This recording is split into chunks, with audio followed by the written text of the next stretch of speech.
Hindi lahat ng pag-ibig ay nagsisimula sa kilig. Minsan, nagsisimula ito sa isang sugat na kailangan ng lunas.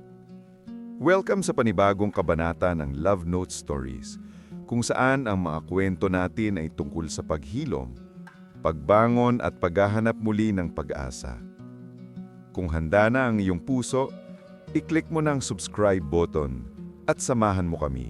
Sa isang liblib na hasyenda sa Batangas, may isang lalaking kilala lang sa pangalang Alex.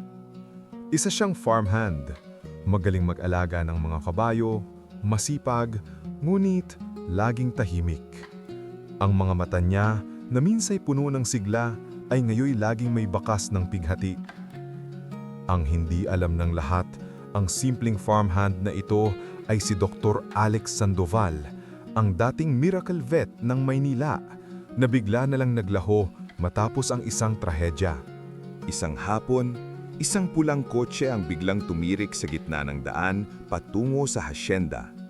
Ang sakay, si Mia, isang sikat na travel vlogger na ang assignment ay i-feature ang nakatagong ganda ng Batangas. Walang signal, walang tao. Ang taning nakita niya ay ang ilaw mula sa isang lumang bahay sa bukid. Kumatok siya at ang nagbukas ay isang lalaking magaspang ang mitsura, nakakunot ang noo at tila ayaw sa bisita. Anong kailangan mo? Hi! Sorry sa abala, nasiraan kasi ako. Baka pwedeng makicharge man lang o tumawag ng tulong? Walang signal dito. Bukas pa darating ang mekaniko. Sa kwarto ka na lang sa taas matulog.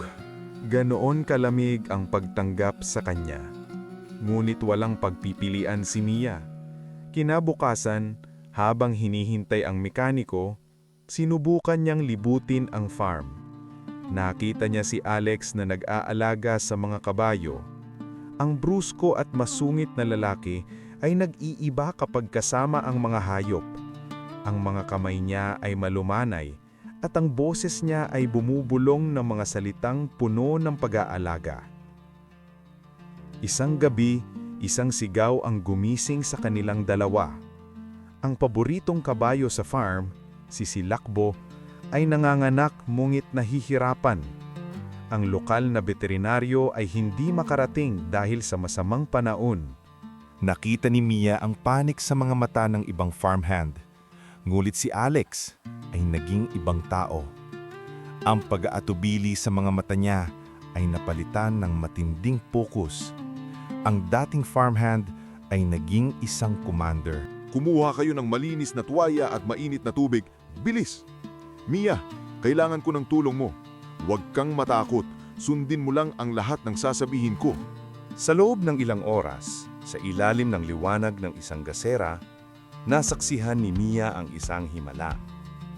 Nakita niya kung paano, gamit ang pambihirang galing at instingto, iniligtas ni Alex ang mag-inang kabayo. Ang mga kamay na akala niya'y magaspang ay naging pinakamalumanay na instrumentong nagbibigay buhay. Pagkatapos ng lahat, nang ligtas na ang mag-ina, naupo si Alex sa isang sulok, nanginginig. Nakita ni Mia ang mga luha sa gilid ng kanyang mga mata. Ang galing mo. Isa kang bayani. Hindi ako bayani. Dahil sa huling pagkakataon na may nangangailangan sa akin, nabigo ako. At doon, nagkwento siya. Tungkol sa isang aso, ang alaga ng isang batang may sakit na namatay sa kanyang mga kamay. Ang sakit na naramdaman niya sa pagkabigo ay sumira sa kanya. Tinalikuran niya ang lahat. Hindi mo yun kasalanan, Alex. Minsan, may mga bagay na hindi natin kontrolado.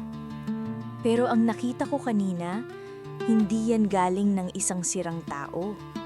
Yan ang galing ng isang manggagamot. At kailangan ka pa ng mundo. Ang mga salita ni Mia ay tila gamot na dahang-dahang humihilom sa sugat sa puso ni Alex. Ang babaeng dumating dahil sa isang sirang makina ay siya palang mag-aayos sa sirang kahalaluan niya. Kinabukasan, habang paalis na si Mia, iniabot ni Alex ang isang bagay. Isa itong lumang stethoscope. Mia, yung feature mo. Baka gusto mong i-feature ang kwento ng isang veterinaryong natutong muling magtiwala sa sarili niya. Isang sirang sasakyan ang nagdala sa kanila sa isa't isa. Ngunit isang naayos na puso ang magiging dahilan para manatili sila sa piling ng isa't isa. Ang manggagamot ay gumaling na. At ang vlogger, nahanap na ang pinakamagandang kwento. Isang kwento ng pag-ibig at isang pangalawang pagkakataon.